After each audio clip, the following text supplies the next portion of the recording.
Bueno, saludos.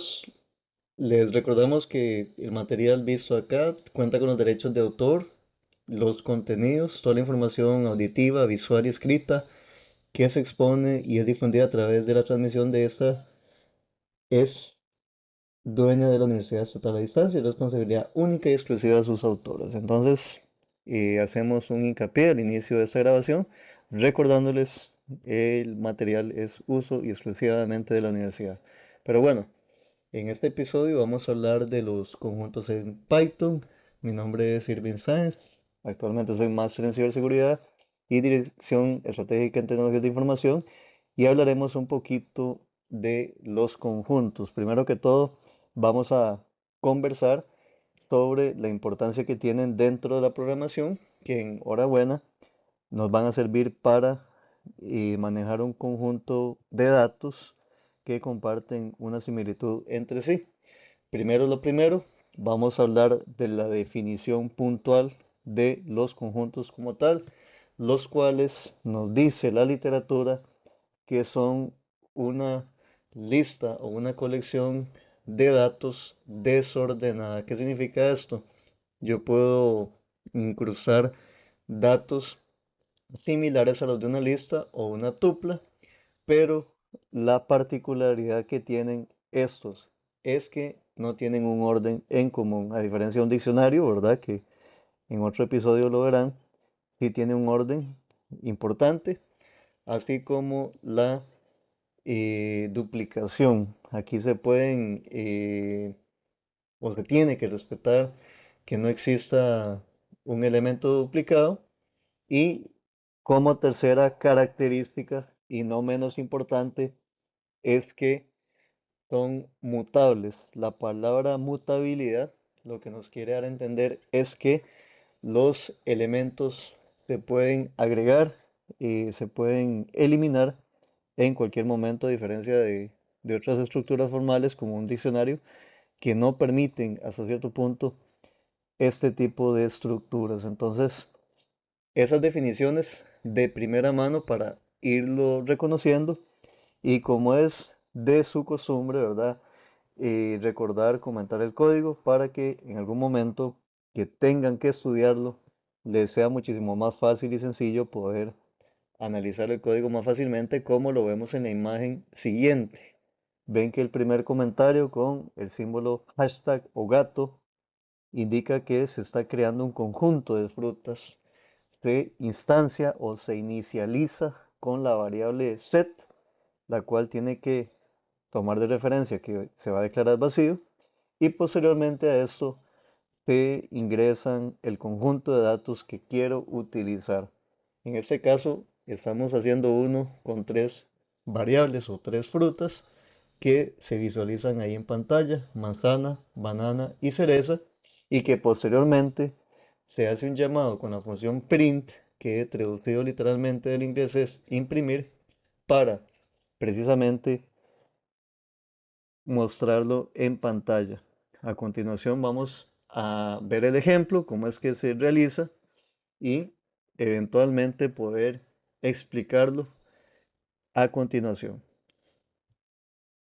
En este caso, bueno, podemos observar que tenemos la estructura en este preciso momento. Como les indicaba hace unos segundos atrás, se crea el conjunto de frutas, el cual se inicializa en vacío y se imprime en pantalla. Entonces, a partir de este momento, lo que se busca es que el ejercicio se logre imprimir. Acá, la primera vez que utilizan el IDLE de desarrollo, tienen que ser condescendientes en que tienen que darle una ubicación que en el futuro ustedes logren recordar para qué es que se guardó en documentos, en descarga o en otro repositorio importante. Entonces, bajo esta premisa es elemental recordar que se pueden utilizar ese tipo de repositorios para este tipo de situaciones.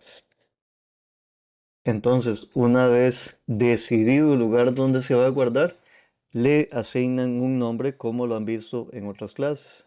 En este caso, le pueden poner un nombre simbólico, lista, conjunto, diccionario. Obviamente en esta ocasión es un conjunto lo que estaremos trabajando y una vez que se almacene, el sistema nos va a mostrar los resultados. A mi lado o al lado izquierdo de sus pantallas van a observar la información del código fuente y al lado derecho se observa la información que se está imprimiendo en ese preciso momento. Como pueden ver, la estructura del código es bastante sencilla y en este caso vamos a proceder ahora a añadir una fruta nueva a esta lista de conjuntos que tenemos por acá. Si observan, vamos a añadir una fruta con la función add, que traducido literalmente del idioma inglés lo que quiere decir es añadir. Y de esa misma manera vamos a proceder a imprimir de nuevo el conjunto ya con la uva que ingresa en la cuarta posición. Entonces vamos a volver a ejecutar el programa para que visualicemos los cambios, el antes y el después. Como puede observarse, antes estaba banana, manzana y cereza, ahora está uva, banana, manzana y cereza. Ya tenemos 4 frutas. Y de esta misma manera se pueden ir añadiendo nuevos eh, elementos, o en este caso frutas, a este programa para ver su funcionalidad y cómo se va dando una estructura ya más grande de las acostumbradas. Ahora bien, la pregunta, ¿cómo se elimina? Bueno, en lugar de utilizar la estructura add, la figura que se va a utilizar en este caso es remove. Vamos a tomar de referencia esta misma parte del código. En lugar de darle add, vamos a darle remove. En idioma inglés, muy similar al español, lo que quiere dar a entender es eliminar y vamos a volver a imprimir el conjunto. Como pueden ver en la última lista que teníamos, había ingresado la piña. Si lo volvemos a ejecutar con todas las variables, vamos a observar que la piña va a desaparecer. Ya la piña no está porque la hemos removido completamente de la lista. Aparte del remove, tenemos una función muy importante también que es el discard. El discard es una función similar al remove.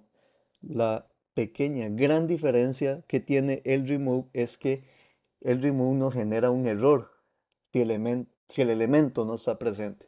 ¿Qué significa eso? Que si yo le digo al sistema remueva la piña y la piña no está, es muy probable que el sistema no me dé ningún tipo de error y no me dé resultados. Bueno, en apariencia la última versión del Python ya lo está mostrando. Hace unas versiones atrás no lo permitían, pero en efecto eh, nos tiene que dar un error. Entonces, acá el discard se diferencia de eso en que no sabemos si el elemento piña está o no, ¿verdad? Entonces, recapitulando, el elemento remove nos devuelve un error.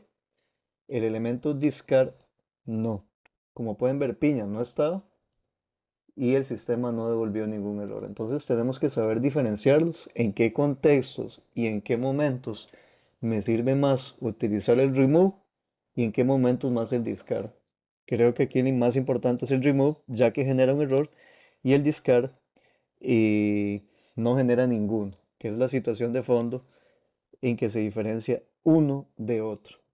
Existe una tercera forma que es la de pop.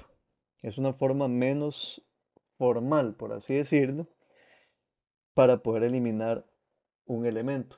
El asunto ahí es que no se tiene claro a veces de dónde lo va a eliminar. En algún momento se estudiará pilas y colas para definir quién entra, quién sale, ¿verdad? Entonces, el pop hasta cierto punto no se recomienda porque no sabemos si va a ser el primer elemento que entró o el último elemento que está en esa lista de conjunto que se va a estar eliminando. Entonces, si acá le decimos frutas.pop, él va a proceder a eliminar uno de ellos. Vamos a volver a imprimirlo para ver qué es el resultado que vamos a tener en el sistema. Como pueden ver, estoy copiando y pegando mucho código debido a la facilidad que tiene el IDLE de desarrollo y el lenguaje de programación Python. Entonces, vamos a hacer las pruebas. Esta era la lista original. O vamos a observar los últimos dos resultados que tenemos por ahí para saber qué fue lo que sucedió. La última lista que teníamos era cereza, banana, uva y manzana. La que se fue la cereza, que es la que en su momento había entrado de último. ¿Verdad? Como pueden ver, esa es la importancia que tiene el pop, que él agarra prácticamente cualquiera, como dicen, ¿verdad? Entonces, ese es el cuidado que hay que tener. Recapitulando también la parte del remove y el tema para poder devolver un error con el discard, hay que poder hacerlo también con una estructura tal vez un poco más formal, ¿verdad? Entonces, hasta acá tenemos un fragmento de código que eventualmente ustedes también pueden ir probando para ver sus eventuales errores si fuera el caso, ¿verdad? En este caso vamos a utilizar una estructura print utilizando la función de in para saber si la variable uva se encuentra en nuestro conjunto. Si lo ejecutamos, nos devuelve un true. Esta estructura de true lo que quiere decir es que es verdadero. Normalmente en programación se utiliza una estructura booleana, que eso lo que quiere decir es falso o verdadero. Él está haciendo la consulta y por medio de este conjunto pregunta si el dato uva está almacenado en el conjunto y nos dice que verdadero, si se encuentra en el conjunto. Si hacemos esa misma pregunta quizás con otra fruta, podemos preguntar por el aguacate. El aguacate es considerado una fruta. Aquí nos va a devolver un false. Entonces, lo que está haciendo el sistema es haciendo un recorrido dentro de todo ese conjunto para verificar si se encuentra allí almacenado. Entonces, esta es la función in para verificar por medio de booleano si el dato está en el conjunto.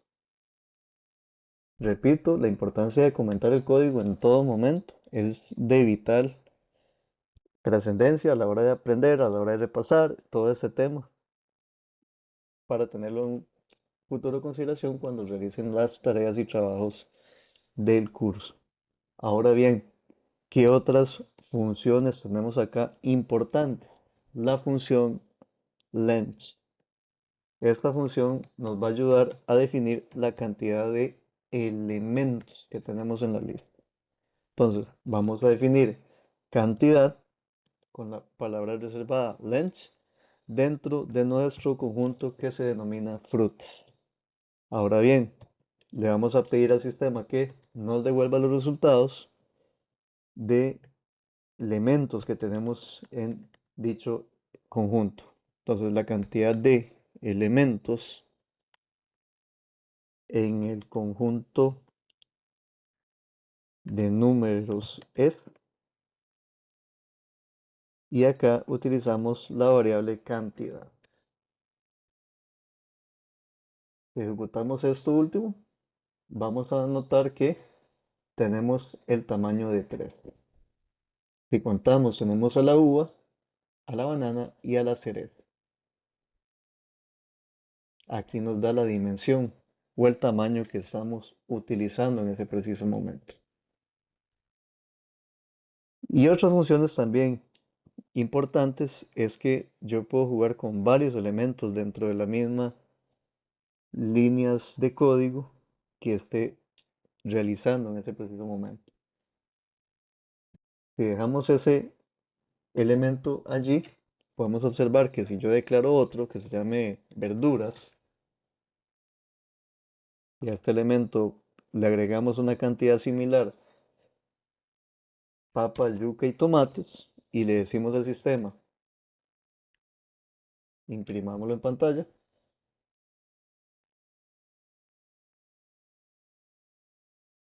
Podemos observar que en memoria se mantienen los dos programas funcionando y que a través de esa función yo puedo unir ambos conjuntos para que se puedan imprimir los dos de una sola vez. Entonces, como pueden ver, él está guardado en memoria.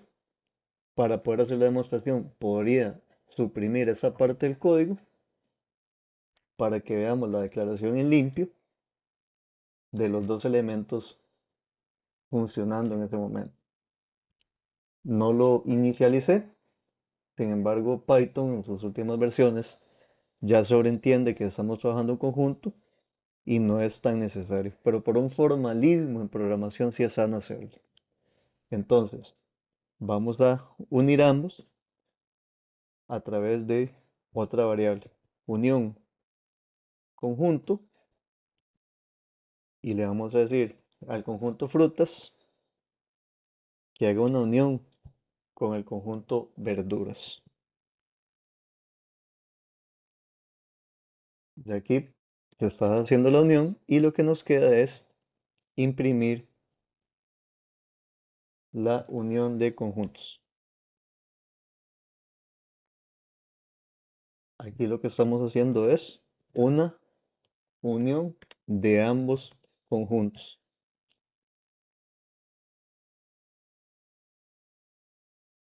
Yuca, manzana, cereza, banana, papa y tomate. Los revolvimos todos debido a que la función nos está haciendo esa concatenación. Y la última parte, y no menos importante, es la de borrado. ¿Qué funciones podemos usar para borrar los elementos? La función del, y una función bastante útil para hacerlo también es el clear. El asunto con el clear es que va a realizar una función de raíz que vaciará todos los elementos de toda la lista de conjuntos que estamos trabajando en ese momento. Entonces hay que tener mucho cuidado si utilizamos esta estructura, ya que va a suprimir toda la información. De hecho, lo voy a hacer con la parte de verduras para que observen cómo se borra toda la información de verduras y queda completamente vacío. Entonces, se recomienda tener cuidado a la hora de ejecutar esta función. Verduras.clear